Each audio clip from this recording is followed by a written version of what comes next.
Regardez ce que je viens de récupérer ici, regardez-moi ce joli produit que j'ai reçu, c'est la nouvelle Microsoft Surface Duo. C'est le retour de Microsoft dans l'univers du smartphone, un retour très attendu avec un produit que j'attendais depuis un petit moment. Je vous explique.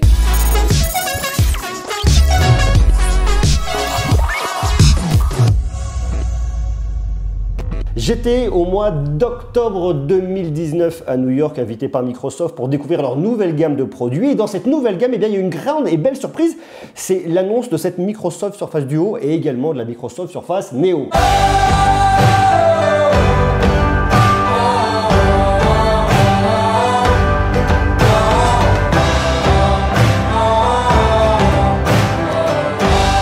Pour l'instant, la Neo est en stand-by. Il y a la Duo qui est là, qui est sortie le 18, donc ça c'est super. Le produit il est là, j'ai dû le recevoir. Donc aujourd'hui, on va l'ouvrir, on va l'unboxer, on va regarder si Microsoft a réussi son retour dans l'univers du smartphone avec un produit hybride, un produit à mi-chemin effectivement entre un smartphone et un PC. C'est aujourd'hui une vidéo qui est réalisée en partenariat avec Klink. Klink est une assurance 100% digitale d'un nouveau genre. Klink va assurer vos produits tech, mais pas uniquement. Par exemple, votre Microsoft Surface Duo qui coûte à peu près 1500 €, eh bien ça serait dommage de prendre des risques lorsque vous sortez et de ne pas la protéger. Klink va venir l'assurer contre le vol, mais également pour les dégâts par casse ou liquide, dans la limite de 1 vol et 2 dommages par an. Les inscriptions se font sur klink.fr et ensuite vous pilotez tout dans votre application, de la signature du contrat jusqu'à la déclaration des sinistres. Point positif de Klink, c'est que vous n'activez l'assurance que lorsque vous en avez réellement besoin. Par exemple, vous partez en vacances pendant 10 jours, et bien pendant 10 jours, peut-être que votre Microsoft Surface Duo restera dans un placard, rangé, je ne sais pas. En tout cas, à ce moment-là, vous pouvez venir désactiver l'assurance et vous ne payez pas pendant cette période. Mais si vous l'utilisez pour sortir de chez vous, pour des rendez-vous ou autre, et bien à ce moment-là, vous venez activer votre assurance et vous ne payez en réalité que lorsque vous l'activez. Si vous arrive le moins de problèmes, vous avez 180 centres de réparation agréés par Klink sur tout le territoire. Les réparations se font en règle générale sous 24 heures et si ça traîne un petit peu, eh bien on vous prêtera un smartphone de valeur équivalente et ça, c'est vachement cool. Je vous ai déjà parlé de Klink dans une précédente vidéo. Je vous ai mis le lien en bas dans la description pour tout savoir sur cette assurance d'un nouveau genre. Vous pouvez assurer votre smartphone, mais bien plus que votre smartphone, notamment votre casque, votre vélo électrique, votre tablette et bien plus encore. Je vous renvoie au lien en bas dans la description pour découvrir Klink et assurer tous les objets qui vous tiennent à cœur. C'est un parti pris qui est très différent que propose Microsoft ici par rapport à d'autres produits. À savoir qu'ici, vous avez deux écrans avec une charnière au milieu qui se bouge de tous les côtés. On n'est donc pas dans l'idée d'un écran pliable qu'on va pas retrouver sur le Samsung Galaxy Z Fold 2 ou encore chez Huawei sur le Mate XS. Non, ici, c'est vraiment toute autre chose. Ça vous permet d'avoir d'autres usages qu'on ne peut pas retrouver avec les produits concurrents. La boîte, déjà, j'aime bien. Petit, efficace, simple. On a les écriteaux Microsoft Duo sur le côté. On va avoir également quelques informations ici. On voit qu'effectivement ici, eh bien, on a du Bluetooth 5.0. On voit qu'on a de l'Android 10. Je ne sais pas si vous savez, mais il y a eu un pré-brief l'autre jour avec de la presse. Il y a eu un brief en tout cas avec des médias et dans lequel il vous disait la charnière, elle est assez dingue. Et j'ai justement envie de voir si cette charnière est assez dingue ou pas. Ah ouais. Yeah! C'est un peu un miroir, on se voit vraiment à travers, mais déjà j'aime bien effectivement la charnière. Vous le mettez comme vous voulez, ça bouge pas, ça c'est super bien.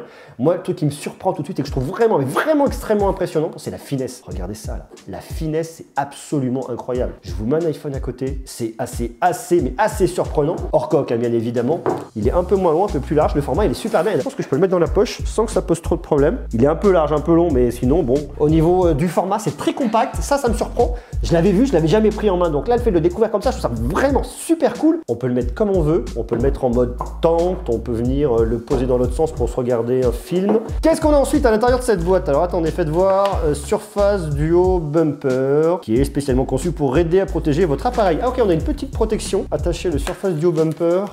Ah ok, j'ai compris, pas mal. Pas mal. Ici, je vais avoir quelques petits docks, quelques infos, j'imagine, pour votre tiroir de carte SIM, de la dock, ok, ça me va. Câble de charge ici, oh, plus écouteur tout en USB-C. Bon, j'ai pas de prise jack, donc ça serait compliqué. Et je vais me retrouver ici avec mon bloc d'alimentation. Oh, qu'est-ce que c'est que ça?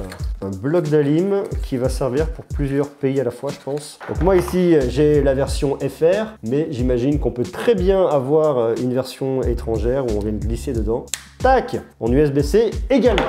Avant qu'on commence, je vous invite à me laisser un joli pouce et à me dire en commentaire qu'est-ce que vous pensez du retour de Microsoft dans l'univers du smartphone et qu'est-ce que vous pensez de ce format-là? Est-ce que vous le trouvez pertinent ou alors pas du tout? Marquez-moi ça en bas en commentaire. Alors, premier truc que je vois, moi, c'est qu'effectivement, j'ai un bouton pour venir l'allumer qui se situe juste là. Il est juste ici, mon bouton pour venir l'allumer et pour l'éteindre. Et là, j'ai mon capteur d'empreinte digitale. Donc, je pose mon doigt sur mon capteur d'empreinte digitale, je l'allume directement. Je peux venir l'allumer là, mais je suis obligé de passer par le capteur d'empreinte digitale pour venir le déverrouiller. Ça aurait été intéressant qu'on ait effectivement un seul et même bouton qui fasse office de capteur d'empreinte digitale et en même temps de bouton pour venir l'allumer et pour l'éteindre. Ça fonctionne, hein, on le retrouve dans d'autres smartphones, mais c'est vrai que comme on a un produit, je trouve technologique et intéressant, ça aurait été cool de le faire comme ça. Alors bon, bref, passons un peu ce point de détail. Déjà, ce qu'on voit tout de suite, c'est qu'effectivement, l'écran, eh bien, il y a un côté un peu miroir, mais vraiment, hein. Regardez, là, vous voyez la lumière, après elle est forte la lumière. Parce que j'ai pas un fond d'écran qui va venir péter un peu plus que ça, changer le papier peint, on va se mettre quelque chose de clair, je pense que ça sera mieux, voilà, comme ça c'est beaucoup mieux. C'est très très grand, donc du coup je vois vraiment tout ce que j'ai de tous les côtés. Qu'est-ce qu'on va venir pouvoir faire? Je peux venir me connecter sur le Play Store, donc là je vois que j'ai mon Play Store ici, alors j'ai vu que je pouvais venir, je monter comme ça, je peux le mettre de l'autre côté et le mettre là. Je vois aussi que si je le mets là, que je m'arrête au milieu, je le mets en grand. Yes, ça c'est pas mal. C'est un peu bizarre que ça vienne vraiment me le couper comme ça, là, vous voyez? Le mot classement, il m'en manque un bout. Le mot recherche des applications, là, il m'en manque un bout.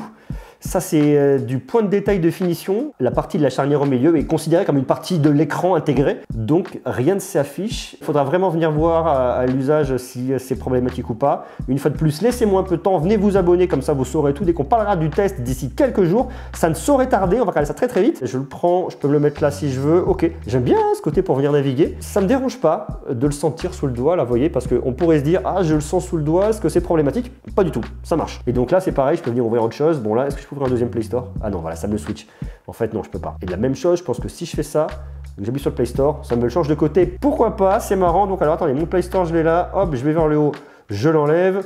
Ici, donc, je remets un Play Store, par exemple. Ici, je mets Spotify. Est-ce que je peux venir intervertir? Ah non, ça me l'ouvre, ça me ferme l'autre. La partie photo, ça m'intéresse. Partie photo, bienvenue dans votre appareil photo. Ok, ça me va. Qu'est-ce qu'ils ont à me proposer au niveau de l'appareil photo? Faites voir. Suivant, prenez une photo, retournez pour changer l'affichage. Capturer, ok, j'ai compris l'histoire. Donc là, je me vois sur cette caméra-là, et j'ai pas d'autre caméra. Ah, ça, c'est ballot, ça. Effectivement, c'était tout bête, hein, c'est sous mes yeux, j'aurais dû le voir. Et ben non, j'ai pas de caméra à l'arrière, ce qui est joli de pas avoir de caméra à l'arrière, mais par contre, du coup, j'ai qu'une caméra de selfie. Ah ouais, ouais. Je suis pas sûr. Hein. Là, je suis vraiment pas sûr. Hein. Ah ça, je sais pas si c'est la bonne idée en fait. J'ai que ça en photo. Vidéo, je vais filmer qu'avec celle-là. Là, j'ai un tout petit capteur. Qu'est-ce que je vais pouvoir faire avec ça? Oh là là là là là là là. Ça, à mon avis, c'est un point qui est vraiment négatif hein, et qui va leur coûter très très cher parce que quand on sait qu'aujourd'hui que l'usage photo est extrêmement important, je sais que c'est compliqué parce que quand on vient créer un appareil photo, si vous voulez, on a des couches au niveau de l'optique et c'est pour ça que sur les smartphones, vous avez toujours la partie de l'optique qui vient se détacher et qui vous crée un fameux déséquilibre. Là, pour le coup, vous n'avez pas de déséquilibre, c'est posé à plat. Donc, s'ils avaient voulu mettre une optique à l'arrière, ils auraient été obligés de créer un déséquilibre et s'ils créent un déséquilibre, eh bien, vous ne pouvez pas venir l'utiliser comme ça. C'est juste une question de fabrication. Ouais. Ah ouais, ça pour moi, c'est ça va être vraiment rédhibitoire pour beaucoup d'usages. Ça, c'est vraiment dommage. En fait, on va se dire qu'ici, on a une petite caméra de selfie pour venir faire un peu de Skype, venir discuter, venir pouvoir télétravailler avec une petite qualité. Mais en fait, vous avez un smartphone avec absolument aucun appareil photo. Et ça, c'est dommage. Vraiment, enfin pour l'usage photo, vous n'en avez pas. Donc on voit qu'on est vraiment sur un produit en fait B2B, un produit plus professionnel sur l'usage pro que sur l'usage particulier. Ça va être compliqué. On est à peu près 1500 €. Il n'est pas destiné à tout le monde, hein, ça c'est une évidence. Hein. Ça c'est vraiment dommage. Parce que j'ai repéré plusieurs points qui étaient un petit peu déconnants là-dessus. Le premier, c'est effectivement cette partie photo, je viens de découvrir avec vous.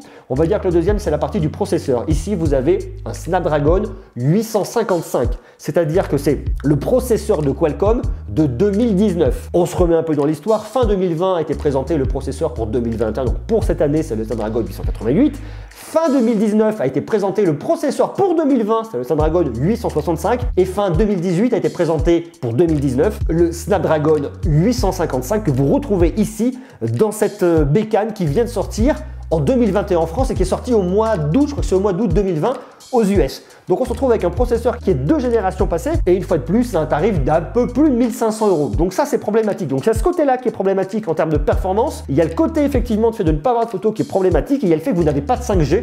Ici, vous avez un smartphone mini ordinateur qui est 4G, qui n'est pas 5G. ça peut aussi poser problème. Et puis le dernier point, c'est effectivement cette partie coupée en deux. Est-ce qu'elle va être vraiment intéressante, et notamment pour des usages, je pense à Instagram, hein. Alors je vais l'installer, je vais le tester, je vous dirai, mais il faut vraiment prendre le temps de le tester. Il y a quand même quelques points qui me font un peu peur. On verra ça lors du test. Par contre, en tout cas, ce que je salue et ce que j'aime bien, c'est le format tout petit. Ça, j'adore. Je trouve ça vraiment cool. La charnière, elle est superbe. Le produit, vous avez plusieurs usages. Appuyez 2 fois pour changer d'écran. Donc là, je le mets de ce côté-là. Donc là, je suis là ou pas? Qu'est-ce qui se passe? J'y comprends rien. Pourquoi je peux rien faire? Je sais pas. Si je le mets comme ça, j'ai les deux. Et si je le mets comme ça, j'arrive ici. Et si j'arrive ici, je peux rien faire. Et là, lui est éteint. Bon, il y a des trucs un petit peu mystérieux à venir regarder effectivement. Donc on s'en reparle dans quelques jours au niveau du test. À vous en attendant de me dire, vous, ce que vous en pensez en bas en commentaire. Qu'est-ce que vous pensez de cette nouvelle ici, Microsoft Surface Duo? Je l'attendais, elle est là. Je suis très heureux de pouvoir vous en parler. On va se parler d'usage. On va regarder si les points qu'on a relevés ici sont vraiment bloquants et problématiques. Ou alors, est-ce qu'on arrive malgré tout à venir l'utiliser? Puis surtout, essayer de comprendre ce qui se passe. Est-ce qu'il y a un petit bug? C'est peut-être possible aussi. Est-ce qu'il y a une mise à jour? Je sais pas. On va approfondir ça en tout cas. Dites-moi vous ce que vous en pensez en bas en commentaire. Quant à nous, on se retrouve très vite pour continuer à parler de tech. Des bisous, des cœurs et des gros pains au chocolat pour vous. Ciao!